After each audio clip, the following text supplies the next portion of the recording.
Hello guys, आज हम बात करने वाले हैं एक और नए हॉरर एनिमे की द समर हिकारू डाइड। कहानी की शुरुआत जनवरी 2020 में होती है। बारिश की तूफानी रात में एक लड़का हाथ में टॉर्च लिए जंगल में कुछ ढूंढने के लिए भागने लगता है। वो चिल्लाता है हिकारू हिकारू, लेकिन उसे दूर दूर तक सिर्फ दरख्त दिखाई देते हैं, जबकि दूर किसी जगह पे हिकारू घायल हालत में पड़ा होता है। वो कहता है मुझे कोई चाहिए, मुझे किसी की हेल्प चाहिए। वो अपना हाथ आसमान की तरफ उठाता है जैसे मौत और जिंदगी के दरमियान लटका हो। इस इंसिडेंट को 6 माह गुजर जाते हैं। जुलाई 2020 हिकारू और योशिकी एक शॉप में आइसक्रीम खाने लगते हैं। योशिकी कहता है 6 महीने पहले तुम गायब हो गए थे और सब तुम्हारे लिए पागल हो गए थे। हिकारू मुस्कुराता है, क्या तुम मुझसे प्यार करते हो या मुझे प्रपोज करना चाहते हो? योशिकी तंग होकर कहता है बेकार बातें मत करो, लेकिन फिर उसका लहजा बदल जाता है। वो कहता है मुझे तुमसे एक बात करनी है। ये बात मेरे दिल में तब से है जब से तुम गायब होके वापस आए हो। मैं जानता हूँ तुम हिकारू नहीं हो। एक बार में सब कुछ रुक जाता है। उन दोनों के बीच खामोशी छा जाती है। फिर हिकारू धीरे से बोलता है तुम्हें कैसे पता चला? मैं तो हिकारू बनने की पूरी कोशिश कर रहा था। उसकी आंख से कुछ अजीब हिला देने वाली चीज बाहर निकलती है, एक अजीब जीव। योशिकी का जिस्म जम जाता है, सांस लेना मुश्किल हो जाता है। वो जीव योशिकी के करीब आता है, हिकारू से गले लगाता है और कहता है ये बात किसी को मत बताना, मैं जीना चाहता हूँ। पहली बार मैं एक इंसान की तरह महसूस कर रहा हूँ। मैं नहीं चाहता कि तुम मेरे हाथों मारे जाओ, इसलिए चुप रहना। योशिकी के चेहरे पे सिर्फ एक ही इमोशन होता है, डर। उसके अंदर से एक आवाज गूंजने लगती है, हिकारू मर चुका है, वो वापस नहीं आएगा।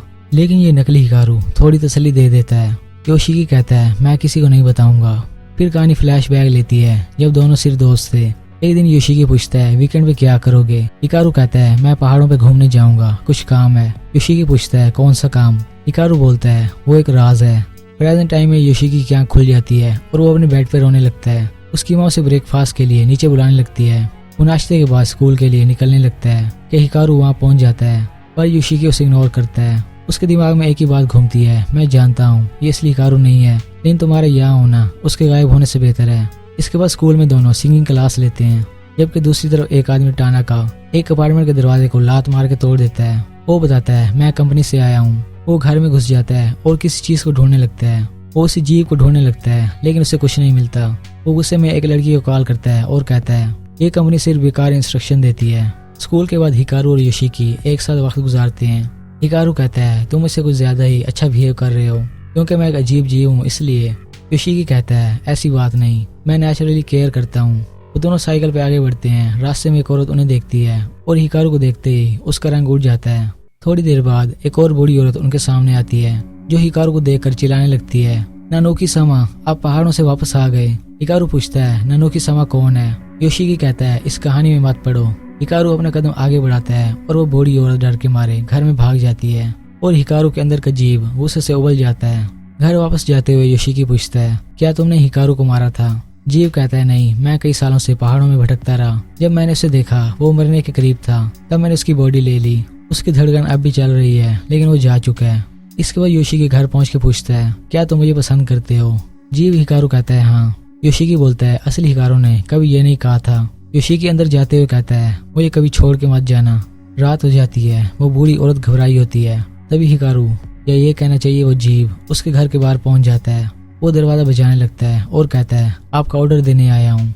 बूढ़ी औरत समझ जाती है। वो कहती है आज कोई ऑर्डर नहीं था, मैं दरवाजा नहीं खोलूंगी। जीव दरवाजा बजाता रहता है और बूढ़ी औरत कहती रहती है मैं दरवाजा नहीं खोलूंगी।